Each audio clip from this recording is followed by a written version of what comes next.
আজ তোমাদের একটা নতুন বিষয় পড়াবো। তো সার্ভেয়ারের আজকে পড়ানোর বিষয় হচ্ছে কার্ভ। এটা সেকেন্ড ইয়ারের সিলেবাসে আছে কার্ভ। জানা যাক কার্ভ জিনিসটা কি। ডেফিনেশনে বলা হচ্ছে a curve is an arc or bend in a route like a road or railway used to change direction smoothly। অর্থাৎ বাংলায় হচ্ছে কার্ভ হচ্ছে একটা অর্ধবৃত্ত টাইপের একটা ব্যাক বা বেন্ড, যেটা হাইওয়ে কিংবা রেলওয়ে লাইনের ট্র্যাকের মধ্যে থাকে, যেটা গতিপথ, রাস্তার গতিপথটাকে পরিবর্তন করতে সাহায্য করে স্মুথলি, একদম সূক্ষ্মভাবে, যার দ্বারা আমার রাস্তায় যেতে চলতে কোনো রকম অসুবিধা হয় না।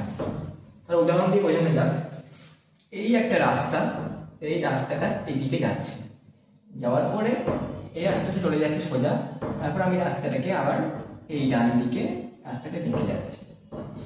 আর সোজা যাওয়ার পর ডান দিকে বেঁকতে হলে এইখানটায় আমাকে গাড়ি ঘোরানোর সমস্যা, 4 চাকার ক্ষেত্রে বা 6 চাকার 10 চাকার ক্ষেত্রে গাড়ি ঘোরানোর সমস্যা হচ্ছে। তাহলে কি সুবিধার জন্য এই সোজা রাস্তা থেকে একটা বেন্ড বার করে পরের রাস্তায় টাচ করে দেওয়া হলো। এখানে যে ব্যান্ডটা তৈরি হলো বা যে আর্কটা তৈরি হলো, এটাই হচ্ছে কার্ভ। এই যে সোজা রাস্তা, এটা কি বলছি আমরা টি মার্ক করেছি, টি ফর ট্যানজেন্ট, এটা ট্যানজেন্ট 1, এদিকে রাস্তাটা হচ্ছে ট্যানজেন্ট 2। এই দুটো রাস্তা যেখানে মিলছে বা যেখানে টাচ করছে, সেটা হচ্ছে পয়েন্ট অফ ইন্টারসেকশন। এই যে P R, point of intersection, এখানে যে কোণটা তৈরি হয়েছে সেটাকে আমরা ডি মার্ক করেছি, অর্থাৎ এটা হচ্ছে ডিফ্লেকশন অ্যাঙ্গেল। আর যেখান থেকে কার্ভ শুরু হচ্ছে এটা হচ্ছে পয়েন্ট অফ কার্ভেচার, এবং যেখানে কার্ভ শেষ হচ্ছে এটা হচ্ছে পয়েন্ট অফ ট্রানজেন্সি। রোডটা যেখান থেকে শুরু হয়েছে সেটা হচ্ছে ব্যাক ট্যানজেন্ট, এবং রোডটা যেখানে শেষ হচ্ছে সেটা হচ্ছে ফরওয়ার্ড ট্যানজেন্ট। ফরওয়ার্ড ট্যানজেন্ট থেকে বেরিয়ে সামনে একটু আগে গিয়ে পিসি অর্থাৎ পয়েন্ট অফ কার্ভেচার থেকে এই একটা আর্ক বেরিয়ে গেল, এবং ওইদিকে যে ট্যানজেন্ট 2 আছে, ট্যানজেন্ট 2 থেকে পিটি অর্থাৎ পয়েন্ট অফ ট্রানজেন্সি এখানে মিশে গেল। এইখানে যে গোলাকার রাউন্ডটি তৈরি হয়েছে এটি হচ্ছে কার্ভ।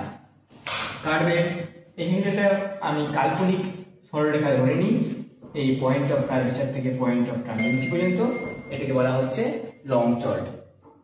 এই লং চর্ড এবং কার্ভের মাঝখানের দূরত্বটা হচ্ছে মিড অর্ডিনেট এম, এবং কার্ভ এবং এই পয়েন্ট অফ ইন্টারসেকশন এর ডিসটেন্সটা হচ্ছে ইডি, এক্সটার্নাল ডিসটেন্স। এইটা হলো আজকের সংক্ষেপে কার্ভের বর্ণনা। এরপর কার্ভের ভাগ আছে বিভিন্ন রকম, হরিজন্টাল, ভার্টিক্যাল, সেগুলো নিয়ে পরবর্তী ক্লাসে আমরা আরো বোঝাবো। আজ এটুকুই।